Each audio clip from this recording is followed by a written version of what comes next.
नमस्कार। कभी सोचा है कि ये जो YouTube पर वीडियो बनाते हैं वो पैसा कैसे कमाते हैं? तो आज हम इसी पूरी पहेली को सुलझाने वाले हैं। बिल्कुल शुरू से, मतलब चैनल बनाने के पहले स्टेप से लेकर सीधे बैंक अकाउंट में पैसा आने तक का पूरा प्रोसेस समझेंगे। अक्सर जो लोग नए नए क्रिएटर बनते हैं उनके मन में यूट्यूब की पेमेंट को लेकर ना अब बहुत सारे सवाल होते हैं। तो फिक्र की कोई बात नहीं है। आज हम इन सारे सवालों के जवाब जानेंगे और ये जो पूरी कंफ्यूजन है ना उसे हमेशा के लिए खत्म कर देंगे। तो चलिए इस पूरे सफर पर साथ चलते हैं। चैनल बनाने से लेकर बैंक में पैसा आने तक रास्ते में जो भी पड़ाव आएगा उसे एकदम बारीकी से समझेंगे।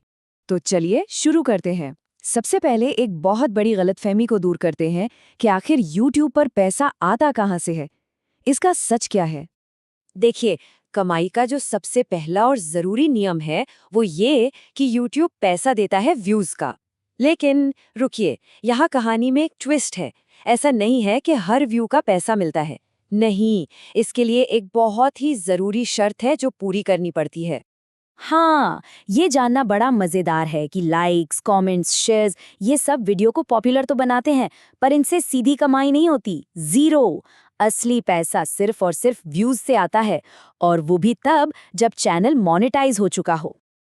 तो ये मोनेटाइजेशन है क्या? समझिए कि ये एक प्रोसेस है, एक तरह का जादुई दरवाजा जिसके खुलने के बाद ही आपके वीडियो पर आने वाले व्यूज पैसों में बदलना शुरू होते हैं। इससे पहले नहीं। तो सवाल ये उठता है कि ये दरवाज़ा खुलता कैसे है? इसके लिए क्या करना पड़ता है? चलिए, अब समझते हैं कि YouTube ने इसके लिए कौन-कौन से ज़रूरी पड़ाव तय किए हैं। पैसे कमाने तक का जो सफर है ना, वो इन 3 मेन स्टेप्स से होकर गुजरता है। पहला, एक YouTube चैनल बनाना। दूसरा, मोनेटाइजेशन के लिए जो भी जरूरी शर्तें हैं उन्हें पूरा करना। और तीसरा, YouTube पार्टनर प्रोग्राम के लिए अप्लाई करना। और हाँ, इनमें से जो दूसरा वाला स्टेप है वो सबसे जरूरी और सबसे मुश्किल भी है। तो पहली बड़ी शर्त है 1000 सब्सक्राइबर्स। जी हाँ, चैनल पर पूरे 1000 सब्सक्राइबर्स होने चाहिए। और दूसरी शर्त वो है 4000 घंटे का पब्लिक वॉच टाइम। मतलब सभी वीडियोस को मिलाकर लोगों ने उन्हें कम से कम 4000 घंटे तक देखा हो। तो एक बार फिर से देख लेते हैं। 1000 सब्सक्राइबर्स, 4000 घंटे का वॉच टाइम, साथ में 2 स्टेप वेरिफिकेशन ऑन होना चाहिए और चैनल पर कोई भी कम्युनिटी गाइडलाइन स्ट्राइक नहीं होनी चाहिए। जब ये चारों शर्तें पूरी हो जाती हैं, तब जाकर मोनेटाइजेशन के लिए अप्लाई करने का ऑप्शन खुलता है। और अप्लाई करने के बाद भी काम खत्म नहीं होता। इसके बाद YouTube की टीम मैन्युअली, मतलब खुद, एक-एक करके चैनल को चेक करती है। वो ये पक्का करते हैं कि कंटेंट ओरिजिनल है, अच्छा है और YouTube की सारी पॉलिसीज के हिसाब से है। जब सब कुछ ठीक लगता है, तभी अप्रूवल मिलता है। तो मान लीजिए सब कुछ बढ़िया रहा और चैनल मोनेटाइज हो गया। बधाई हो। पर अब सवाल ये है कि ये पैसा बैंक तक पहुंचेगा कैसे?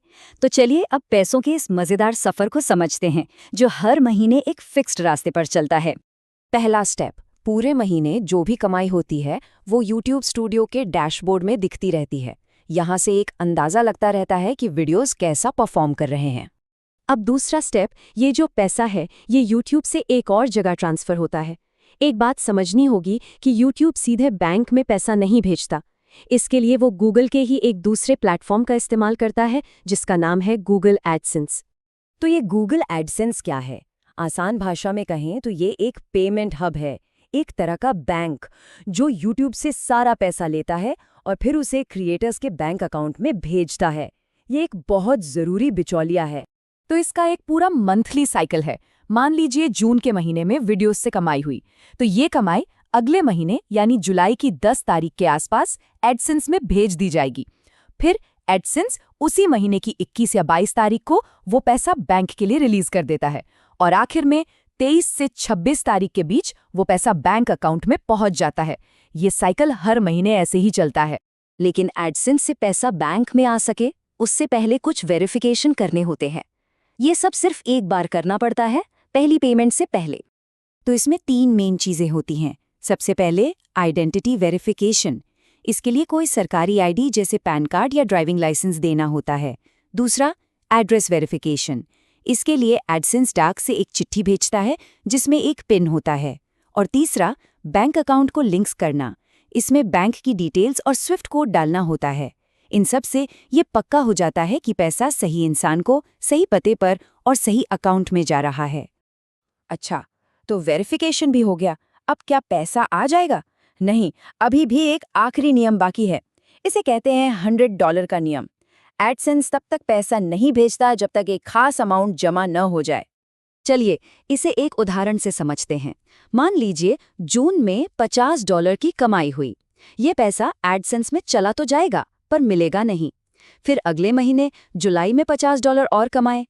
अब एडसेंस में टोटल हो गए $100। बस यही वो मैजिक नंबर है। एडसेंस पेमेंट तभी रिलीज करता है जब अकाउंट में कम से कम $100 जमा हो जाए। ये मिनिमम पेमेंट थ्रेशोल्ड है।